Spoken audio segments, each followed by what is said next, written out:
2009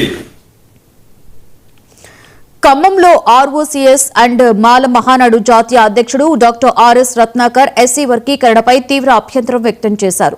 SC వర్గీకరణ పేరుతో reservations ను బలహీనపరిచే ప్రయత్నం జరుగుతుందని అన్నారు. మోదీ, చంద్రబాబు, రేవంత్ రెడ్డి మాలల ఉనికిని దెబ్బతీసే విధంగా వ్యవహరిస్తున్నారని విమర్శించారు.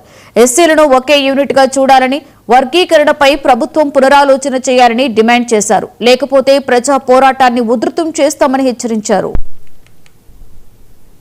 పేరుతో అన్ని రాజకీయ పార్టీలు మాల సామాజిక వర్గాన్ని కుట్రపూరితంగా టార్గెట్ చేసి తొక్కేస్తా ఉన్నాయి మిత్రులారా. ఆల్రెడీ రేవంత్ రెడ్డి, చంద్రబాబు చట్టాలు చేశారు కదా. Because the laws have already been made that there is nothing more left to be done. Already వాళ్ళు చట్టాలు చేశారు కదా, చట్టాలు చేయడానికి ఏమీ లేదు. ఆయన సైలెంట్ గా ఉండాల్సినటువంటి అవసరం లేదు మిత్రులారా. తెలంగాణలో మాల సామాజిక వర్గాన్ని పూర్తిగా మాల సామాజిక వర్గ ఉనికి లేకుండా చేశారు మిత్రులారా. ఇది పూర్తిగా కుట్రపూరితమైన విషయాన్ని ఈ సందర్భంగా మీకు తెలియజేస్తా ఉన్నాను మిత్రులారా.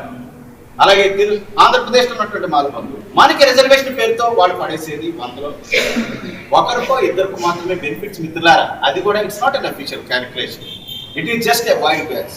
100లో only 2 or 3 at most people are being benefited from the provision of reservations. SC reservation వల్ల 100లో ఒకరు లేదా ఇద్దరికే బెనిఫిట్ జరుగుతా ఉంది మిత్రులారా.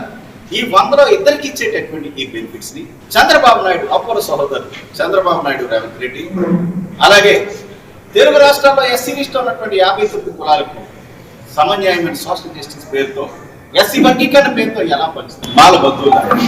ఎస్సీ వర్గీకరణ పేరుతో అన్ని రాజకీయ పార్టీలు మాల సామాజిక వర్గాన్ని కుట్రపూరితంగా టార్గెట్ చేసి తొక్కేస్తా ఉన్నాయి మిత్రులారా. ఆల్రెడీ రేవంత్ రెడ్డి